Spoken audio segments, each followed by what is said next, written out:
ছিল সাংবিধানিক কমিটি এবং কমিশন, এটাতে আমরা একমত ছিলাম, কিন্তু বিএনপির পক্ষ থেকে এটাকে সংবিধানের সংযোজন করার ব্যাপারে তারা দ্বিমত পোষণ করেছিল। তারা একটা আইনের মাধ্যমে এটা করার জন্য বলেছিলেন, আমরা নির্দেশন করছি।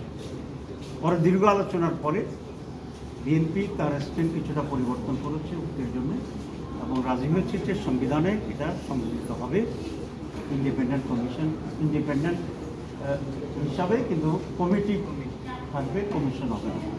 আমরা এখানে একটু কম্প্রোমাইজ করেছি যে এটা আমরা যে কমিশন বলেছিলাম, আমরা বলেছি তবু এটা সংবিধানে থাকুক এবং একটু ঐকমত্য হোক, এই জন্য আমরা কমিশনের জায়গায় আমরা কমিটিকে অ্যাকসেপ্ট করছি। তো দুইটা প্রধান দলেই কিছুটা ছাড় দিয়ে আমরা একটু ঐকমত্য আসার পরে পরে সকলেই হাউজে এটাতে একমত করছি।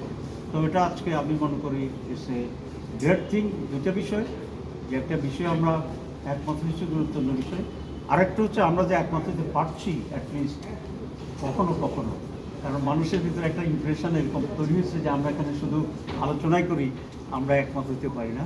আজকে যে একমত হইতেছি এটা আমি মনে করি সেক্রেট।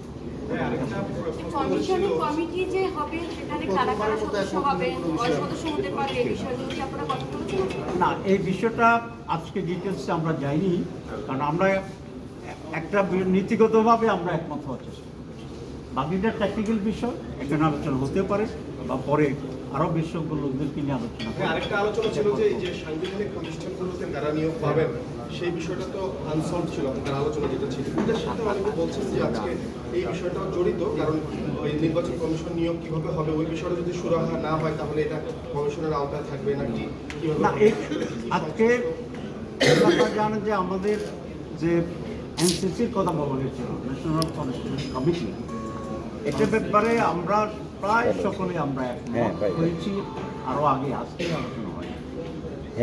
সেখানে সকলে একটা বিষয়ে একমত হয়েছি যে নামটা একটু পরিবর্তন করে দিতে হবে, সাংবিধানিক এবং সংবিধিবদ্ধকরণ যে সমস্ত প্রতিষ্ঠান আছে সেগুলার নিয়োগ কমিটি, এইভাবে এটাকে চেঞ্জ করেছে। এখানে আমরা একমত। আর যে সমস্ত জায়গায় কমিটি যে কনস্টিটিউট করেছে এই ব্যাপারে আমরা প্রায় সকলে যে সমস্ত বিধিগুলো আছে সেগুলোর ব্যাপারে আমরা একমত।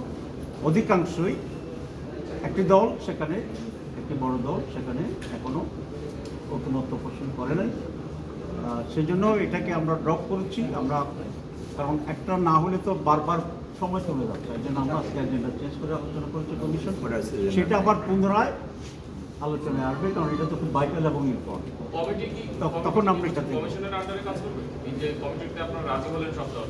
না 13 জন্য যেটা, এটা নির্বাচন কমিশনের মাধ্যমে গঠিত হবে, নির্বাচন কমিশনকে সহায়তা করবে তাদের সহযোগিতার জন্য, তাদের নিয়ন্ত্রণ।